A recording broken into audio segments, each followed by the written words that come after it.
చేయగలుగుతాడో అంతలా ఆరోగ్యశ్రీ ట్రస్ట్ని స్ట్రెంగ్తన్ చేసినటువంటి ఏకైక ప్రభుత్వం జగనన్న ప్రభుత్వం అని ఎప్పటికీ ఎవరిని అడిగినా కూడా ప్రతి పేదవాడు కూడా చెప్పేటువంటి భరోసాని నమ్మకాన్ని జగనన్న ప్రభుత్వం కలిగించింది.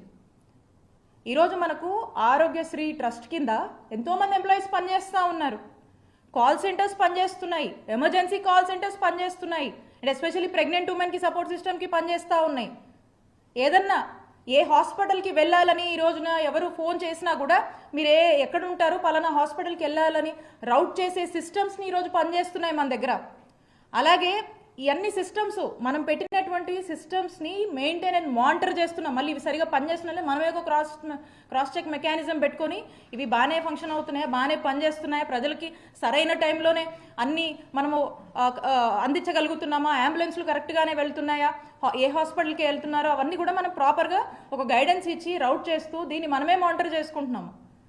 ఇంత పెద్ద వ్యవస్థని, ఇన్ఫ్రాస్ట్రక్చర్ ఫెసిలిటీస్ని, ఇంత పెద్ద మెకానిజంని మనం క్రియేట్ చేసి దీన్ని స్ట్రెంగ్తన్ చేస్తూ ప్రజల్లో ఒక భరోసా కల్పిస్తూ మనం వైద్య సేవలు అందిస్తుంటే ఇంత సిస్టమ్ని కాదని, ఇంత మెకానిజంని, ఇన్ని ఇన్ఫ్రాస్ట్రక్చర్ ఫెసిలిటీస్ మన దగ్గర ఉండగా కూడా దీన్ని ఒక అసైడ్ పక్కన పెట్టి ఈరోజు హైబ్రిడ్ మోడల్ అని చెప్పేసి, ప్రైవేట్ ఇన్సూరెన్స్ మోడల్ అని చెప్పేసి ఎందుకు వాళ్ళ వైపు చూస్తున్నారు? అంత అవసరం ఏమొచ్చింది అంటే బేసికల్గా మనము ఈ బాధ్యత నుంచి తప్పుకుంటున్నాము. We are not responsible to the public అనే కదా మీరు మెసేజ్ ఇస్తున్నారు.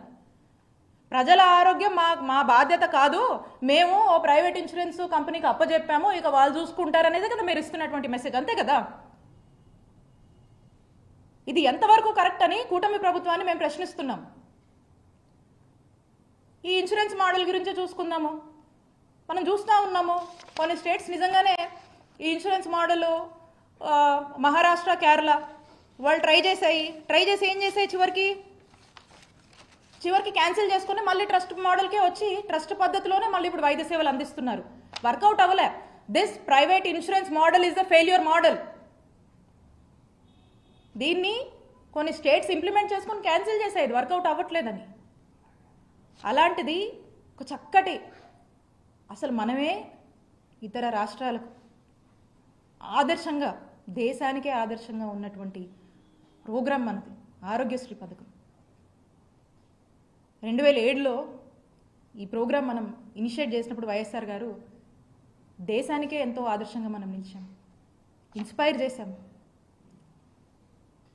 మరి అలాంటి ఒక గొప్ప ప్రోగ్రామ్ని మనం ఈరోజు కాదనుకొని దీని మీద ఫోకస్ చేయకుండా దీన్ని వీలైతే ఇంకొంచెం స్ట్రెంగ్తన్ చేద్దామనేటువంటి ఆలోచన నుంచి వైదొలిగి ఈ రోజున ఇంకో పద్ధతిలో ఇంకో థర్డ్ పార్టీ ఎంగేజ్మెంట్స్కి అప్పజెప్పి, ఒక ప్రైవేట్ ఇన్సూరెన్స్ వాళ్ళకి అప్పజెప్పి, ఒక బిజినెస్ మోటోని మనం ఎంకరేజ్ చేస్తూ, వాళ్ళకు ఓవర్ హెడ్స్ ఉంటాయి కదా, ఎంత కాదన్నా వాళ్ళకు ఓవర్ హెడ్స్ ఉంటాయి కదా, మరి ఆ ఓవర్ హెడ్స్కి ఎంతో అంత ఖర్చు అవుతుంది కదా, ఎంతో కొంత బిజినెస్ మోడల్లో వాళ్ళు రన్ చేసుకోవాలి కదా. అదేదో మన ప్రజల మీద, మన పేద ప్రజల మీద మనం ఇన్వెస్ట్ చేద్దాం అనేది కాకుండా మరి వాళ్ళను ఈరోజు వాళ్లకు ఈ విధమైనటువంటి బిజినెస్ మోటివ్ ఉన్నటువంటి దాన్ని మనం ఎంకరేజ్ చేయడం అనేది ఎంతవరకు కరెక్ట్ అనేది ఈ కూటమి ప్రభుత్వాన్ని నేను ప్రశ్నిస్తున్నాను. కాబట్టి నేను స్పష్టంగా తెలియజేస్తూ ఉన్నాము. నెట్వర్క్ హాస్పిటల్కి సంబంధించి ఏదైతే పెండింగ్ బకాయిలు 3,000 కోట్లు ఉన్నాయో ఇమీడియట్గా చెల్లించి వాటిని ఫంక్షనింగ్లోకి తీసుకురావాలి అని చెప్పి వైఎస్ఆర్ కాంగ్రెస్ పార్టీ డిమాండ్ చేస్తూ ఉంది. అలాగే ఏదైతే మీరు ప్రైవేట్ ఇన్సూరెన్స్ మోడల్ అని ఆలోచనలు చేస్తూ ఉన్నారో we are against, YSR Congress party is against this module అని తెలియజేసుకుంటూ, యాజ్ ఇట్ ఈజ్గా ఏదైతే ఆరోగ్యశ్రీ ట్రస్ట్ని మేము ఏ విధంగా చేశామో దాన్ని ఆ విధంగానే కంటిన్యూ చేయడం వల్ల ప్రజలకు మేలు జరుగుతుంది అనేటువంటి ఒక భావాన్ని మీకు స్పష్టంగా తెలియజేస్తున్నాము. అలాగే ప్రజలకు ఏదన్నా ఇబ్బంది వచ్చి ఇలాంటి పరిస్థితుల వల్ల ప్రజలు ఇబ్బంది పడితే ఖచ్చితంగా వారి పక్షాన మేము నిలబడి వైఎస్ఆర్ కాంగ్రెస్ పార్టీ పోరాడుతుందని తెలియజేస్తున్నాం.